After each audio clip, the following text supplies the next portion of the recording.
तर राजकीय टॉप 9 बातम्या। सोलापूरमध्ये काँग्रेसच्या ऐनवेळी दिलेल्या पाठिंब्यानंतर महाविकास आघाडीचे बंडखोर उमेदवार धर्मराज काडादी यांच्याकडून खंत व्यक्त। प्रणिती शिंदे आणि सुशीलकुमार शिंदे यांनी आधी पाठिंबा दिला असता तर चित्र वेगळं राहिलं असतं, काडादी यांचं वक्तव्य।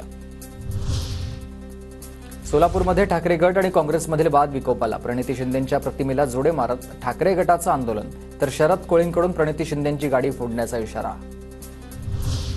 सोलापूरच्या वादावर दोन्ही पक्षांच्या नेत्यांचं लक्ष। 3 पक्ष एकत्र आल्यावर अशा गोष्टी होत असतात, कोणीही टोकाची भूमिका घेऊ नये, वडेट्टीवारांचं आवाहन। सोलापूरमध्ये महिला काँग्रेसकडून शरद कोळींविरोधामध्ये आंदोलन। शरद कोळींच्या कार्यालयाबाहेर चप्पल तसंच बांगड्या दाखवत आंदोलन करण्यात आलं। शरद कोळींच्या इशाऱ्यानंतर सोलापूरमधील काँग्रेस आक्रमक झाले। ज्या दिवशी शरद कोळींची गाडी ऑफिस समोर थांबेल त्या दिवशी कोळींची गाडी फोडल्याशिवाय राहणार नाही, युवक काँग्रेसचा इशारा।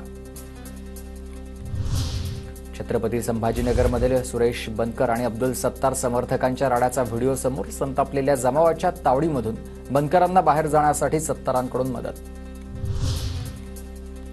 पुण्यात पवार गटाच्या कार्यकर्त्यांकडून बॅनरबाजी। निकालाआधीच सचिन दोळके आणि अश्विनी कदम यांच्या अभिनंदनाचे बॅनर लागले।